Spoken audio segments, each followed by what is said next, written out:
पिछले 3 दिनों में केसेस लगातार कम हो रहे थे और ये आंकड़ा 12,000 तक पहुंच गया था। अचानक से 20,000 आना, 15 से 20,000 पहुंच जाना, ये थोड़ा चिंता की बात नहीं लगती आपको?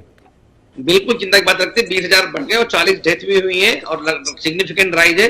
और दूसरी बात ये भी, जो वेदर है वो भी कहीं ना कहीं हमारे फेवर में नहीं है। इस समय ह्यूमिडिटी ज्यादा है जो वायरस को ग्रो करने में मदद करती है। टेम्परेचर थोड़ा कम हो रहा है, बारिश हो रही है, तो इस तरह की जो बीमारियां हैं नॉर्मली इस सीजन में ज्यादा फैलती हैं। तो कहीं ना कहीं हम सबको चाहिए कि बूस्टर डोज सब लोग जिनको नहीं लगे वो जरूर लगवाएं। और सरकार को चाहिए बूस्टर डोज का जो इंटरवल है वो 9 महीने से कम करके 6 महीने करना चाहिए। बाकी दुनिया के कई सारे ऐसे देश में जहाँ पे सेकेंड या थर्ड बूस्टर डोज लग रही है, हमारे अभी फर्स्ट बूस्टर डोज भी बहुत सारे लोगों को नहीं लग पाई है। और कहीं ना कहीं जो बच्चे हैं जो अभी तक भी क्या कहते हैं ससेप्टेबल है, हाई रिस्क पे है, 12 साल से कम के बच्चे हैं जिनके लिए सरकार ने ऑलरेडी वैक्सीन अप्रूव कर दी है और वो रोल आउट नहीं हुई अभी तक। तो इतनी बड़ी पॉपुलेशन है बच्चों की जो 12 साल से कम है, उन बच्चों को अभी तक वैक्सीन एक भी डोज नहीं लगी है। तो उन बच्चों के लिए वैक्सीन अप्रूव करनी चाहिए। ऑलरेडी अप्रूव हो चुकी वैक्सीन, चाहे वो कोवैक्सीन है या दूसरी वैक्सीन वो अप्रूव हो चुकी है, बट अभी भी मार्केट में रोल आउट नहीं हुई है। उनके लिए कोई मार्केटिंग रोल आउट का कोई प्लान अभी तक नहीं आया। तो उनको हमें एज अर्ली एज पॉसिबल हो उतना उनको इम्यूनाइज करना चाहिए, उनको फर्स्ट और सेकंड डोज दिलवानी चाहिए। और दूसरा तरीका है कि बूस्टर डोज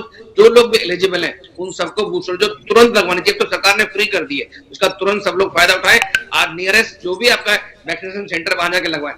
तीसरा बात है, सरकार को चाहिए कि जो इंटरवल है 9 महीने से 6 महीने कम करे, क्योंकि हम सबको पता है कि अगर हम विदेश जा रहे हैं तो वो इंटरवल 3 महीने सरकार नहीं कर रखा है। तो ये 2 पॉलिसी बना रखेंगे। अगर आपको विदेश जाना है, क्योंकि दूसरे सरकारों की रिक्वायरमेंट है कि वो 3 महीने बाद बूस्टर डोज मांग रही है, तो आप 3 महीने बाद लगवा सकते हो। बट अगर आपको देश में रहना है तो 9 महीने के बाद वैक्सीन मिलेगी। अब तो वैक्सीन प्रचुर मात्रा में उपलब्ध है, कंपनियों के पास भी है, प्राइवेट सेक्टर में। तो कहीं ना कहीं ये 2 तरह की पॉलिसी नहीं होनी चाहिए, इसको एक यूनिफॉर्म पॉलिसी बना के सबको बूस्टर डोज लगवानी चाहिए। तीसरी बात, जब तक एक कंट्रोल ना हो जाए, जब तक जो पॉजिटिविटी रेट कम ना हो जाए, जब तक केसेस हमारे जो सेकंड डिजिट या 3 डिजिट में ना जाए, तब तक हम सबको कोविड अप्रोप्रिएट बिहेवियर का पूरा पालन करना चाहिए। मैं बार बार नहीं बताऊंगा, हमको पता है कि मास्क लगाना है, बार बार हाथ धोने हैं, फिजिकल डिस्टेंसिंग करनी है, भीड़ भाड़ वाले इलाकों से बचना है और अवॉइड करना है, रेस्पिरेटरी हाइजीन है उसका पालन करना है। और जितने भी एरियाज है, खासकर मॉल्स हैं, पब्लिक प्लेसेस हैं, अस्पताल हैं, मार्केट्स हैं, इन सब में जो पहले जितना इन्फेक्शन कंट्रोल की गाइडलाइंस थी वो सब लोग फॉलो कर रहे थे, कहीं ना कहीं वहां पे भी लोग शिथिल हो गए हैं, वो लोग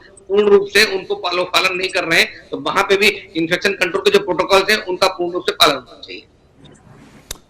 ये आपने बहुत अच्छी बात डॉक्टर गुप्ता कही है और साफ शब्दों में ये भी कह दिया कि बार बार आप नहीं बताएंगे, हमें खुद सोचना होगा और हमें खुद कोरोना अप्रोप्रिएट बिहेवियर का पालन करना होगा। राम, मंकी पॉक्स को लेकर किस तरह से अलर्ट रहना है और हेल्थ मिनिस्ट्री क्या कुछ एक्शन प्लान बना रही है? देखिए, अभी तक का जो मिनिस्ट्री का ओवरऑल जो एक्शन प्लान मैं देख रहा हूं उसमें ज्यादा जोर लोगों को जागरूक करने पर है और एहतियात बरतने पर है। जाहिर तौर पर सबसे पहले अस्पताल को प्रशिक्षित किया गया है कि यहाँ पर अगर कोई ऐसा पेशेंट आता है तो उसे कैसा ट्रीटमेंट दिया चाहिए। और दूसरी तरफ लोगों को भी जागरूक किया जा रहा है तमाम एडवर्टाइजमेंट और दूसरे तरीकों से, ताकि वो ये समझ पाएं कि आखिर जो ये मंकी पॉक्स वायरस होता है असल में होता क्या है। कोरोना से काफी समानता रखता है और साथ ही साथ जो है उस भिन्नता भी है। लेकिन अगर हम कोरोना के प्रोटोकॉल का ही, जैसा भी डॉक्टर गुप्ता बता रहे थे, अगर हम उसका ठीक तरह से पालन करें तो जाहिर तौर पर हम इससे भी बच सकते हैं।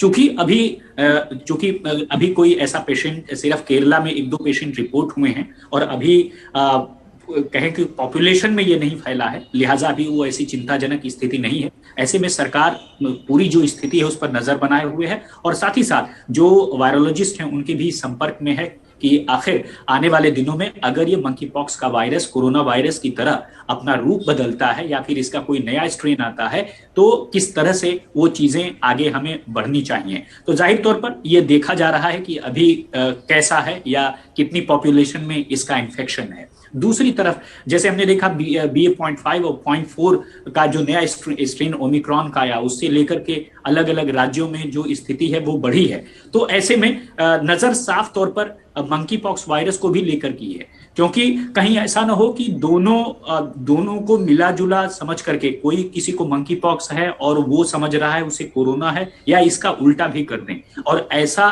इन्फेक्शन अगर कई और पॉपुलेशन में हुआ तो बहुत दिक्कत हो जाएगी। सबसे ज्यादा नजर विदेश से आने वाले लोगों पर है। ऐसे में एयरपोर्ट अथॉरिटी को साफ तौर पर बताया गया है वह ऐसे लोगों की लिस्ट रखे, बाकायदा अगर कोई पेशेंट आता है तो उसे न केवल अपनी जानकारी देने को कहा गया है बल्कि साफ तौर पर उसे टेस्ट भी कराने को कहा गया। अब इसका स्लिट टेस्ट होता है यानी स्किन टेस्ट होता है, उसके बाद ही साफ हो पाता है कि आपको मंकी पॉक्स है या फिर आपको कोरोना है। तो बहुत सारे और पुणे में ही टेस्ट होता है, पुणे का जो वायरोलॉजी डिपार्टमेंट है वहां पर यह टेस्ट होता है।